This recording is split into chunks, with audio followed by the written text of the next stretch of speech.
Hi there, everyone on YouTube. It's me again, and on this video, I want to show you this Ghetto shitty practice pad I made for my Alesis TM5. I'm starting to work on triggering the bass drum. It's a beat to shit module. I got a very good deal, all completely functional. It just looks beat, and the kick pad is a piece of wood I had and that I always used as a practice pad. Really sloppy construction. Well, the construction of the wood is not, but the construction of the pad is very sloppy. Nothing is bolted, nothing is like glued or whatever. It's just isolating tape and foam. I have two piezo transducers. Each one is in front of each beater, and at first I tried to do it as people show you on the forums. You strip down the transducer and then tape it over to a reflection plate, a piece of metal. I built it that way. It worked for like 2 months, and then one of the two transducers died on me, and I just had one left. So this is the second version. This time I didn't strip off the piezos. I just left the case inside of the foam to protect it a little bit. So it's the wood, then we have the foam. The piezos are inside of the foam, and just a little bit of paper and extra foam to protect the transducers a little bit.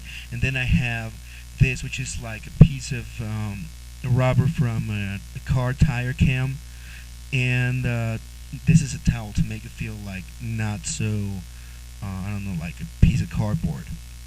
And it's all put together with isolating tape, and that's it. The only thing soldered is the wires.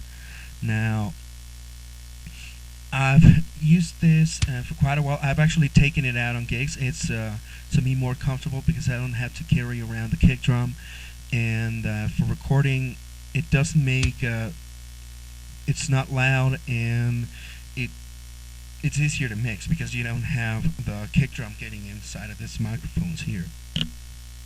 Now, well, basically that's it. I am confident that it will work for a few months at least, and if something breaks down or if a transducer dies on me, I can just strip off the tape and put another one back together, and it will be really cheap. Now, well, that's it. Now I'm practicing to using the triggers here, which I actually thought it was going to be like cheating, like many guys say on the internet. It's actually not. You have to be very consistent, be very even, and something many guys bash on triggers is that it's like cheating, and you just have to like tap. But look at this. I'm just even if you set the sensitivity on the trigger as high as you can, which I have it that way here, if your hits are not consistent and somewhat concise, it will be not heard or will sound not good. I'm sorry I suck. I'm a beginner drummer, but here you can see, and I can tell you now, using triggers is not cheating. You do get a considerable help because it's like I don't know, like compression. Imagine you are able to compress your playing dynamics considerably, and you have the luxury of having to play quieter, but it doesn't mean that you can cheat. If you can't play even strokes, it doesn't sound good. Again, if you have the sensitivity as high as you can, even if you play choppy strokes, it does reflect on the module. So I don't worry about that so much. I'm just starting out on drums. What I mainly focus on is guitar, so I just got the drums to practice and be able to record my own music on my own. I don't worry so much about having power, being like very consistent on the short term. I figure I'll get better on it as I practice eventually, but in the meantime, I want to be able to do certain things or things that I want, even if it's if you use tricks like heel toe or whatever. That's what I am practicing right now. Heel toe, working on my heel toe technique to make like sort of kind of fast double bass and making it even. It's still hard, and it's not like you just roll your feet and you get like a 200 BPM stroke. You have to work on it, even if you're using triggers. So I'm gonna play up a little bit. I'm using the 23 reggae sample, which is I think is the one that sounds the best. And I've recorded a couple songs, and it's worked out pretty nice. I like triggering, and it doesn't it doesn't tire you out so much. So I'll play a little bit.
Okay, so you can see there, guys. I'm trying to use the heel toe technique. I'm having a hard time because, again, it's not like you just roll your feet and the double strokes sound magically. If you're not consistent and you're not doing things evenly and concisely, you miss hits like I do.